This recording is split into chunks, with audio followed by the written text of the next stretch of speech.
Welcome to విజీ foods. ఈరోజు వచ్చేసి కల్స్కూర చేసుకుందామండి. కల్స్కూరకు వచ్చేసి పెసరపప్పు ఒక గ్లాస్ వేసుకున్నాను. ఈ గ్లాస్తోనే హాఫ్ గ్లాసు శనగపప్పు వేసుకుంటున్నాను. దీంట్లోనే కోసుగడ్డ అండి, దీంట్లోనే కోసుగానే వేసుకుందామండి. కట్ చేసి వేసుకున్నాను.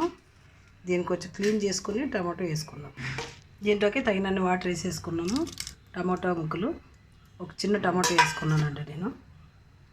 దీంట్లోనే పసుపు. చపాతీకి, రొట్టెకి, అన్నానికి చాలా అంటే చాలా బాగుంటుందండి. టేస్ట్ అయితే సూపర్ ఉంటుంది.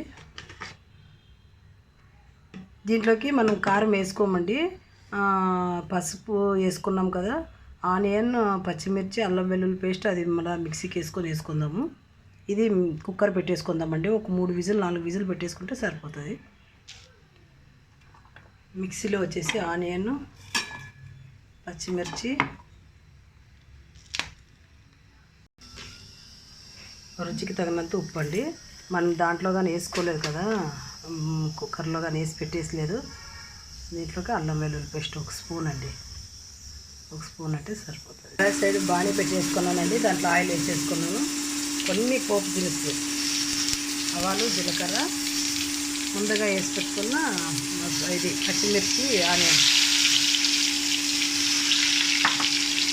కొంచెం ఫ్రై అయితే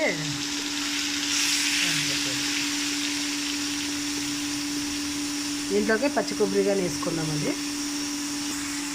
దీంట్లోనే ఎండు కొబ్బరి తురుము వేసుకుంటున్నానండి. మామూలుగా అయితే పచ్చి కొబ్బరి వేసుకోవాలా, నా దగ్గర పచ్చి కొబ్బరి లేదని చెప్పేసి ఎండు కొబ్బరి వేసుకుంటున్నాను. ఇది మిక్సీకి వేసుకున్నాము. బాగా ఫ్రై అయిపోయిందండి. దీన్నే మనం ఇంతకుముందు కుక్కర్లో పెట్టుకున్నాం కదా, అది విజిల్ అయిపోయిందంటే దాంట్లో వేసేసుకోవడమే. పచ్చి కొబ్బరి కానీ నేను మిక్సీకి వేసుకొని పెట్టేసుకున్నాను. పచ్చి కొబ్బరి తురుము, పచ్చి కొబ్బరి పేస్టు, ఇది 2 కుక్కర్లో వేసేసుకుందామండి. ముందుగా ఉడికించుకున్నాం కదండి, అది పర్ఫెక్ట్గా ఉడికిపోయి చూడండి. దీంట్లోనే పచ్చి కొబ్బరి తురుము ఒక 5 నిమిషాల నుండి 10 నిమిషాల వరకు ఉడికించుకుంటే సరిపోతుందండి. టేస్ట్ అయితే సూపర్ అంటే సూపర్ ఉంటుందండి. ఒకసారి మీరు ట్రై చేయండి. చాలా అంటే చాలా బాగుంటుందండి. పర్ఫెక్ట్గా కుదిరింది చూడండి. చపాతీకి, రైస్కి చాలా అంటే చాలా బాగుంటుంది.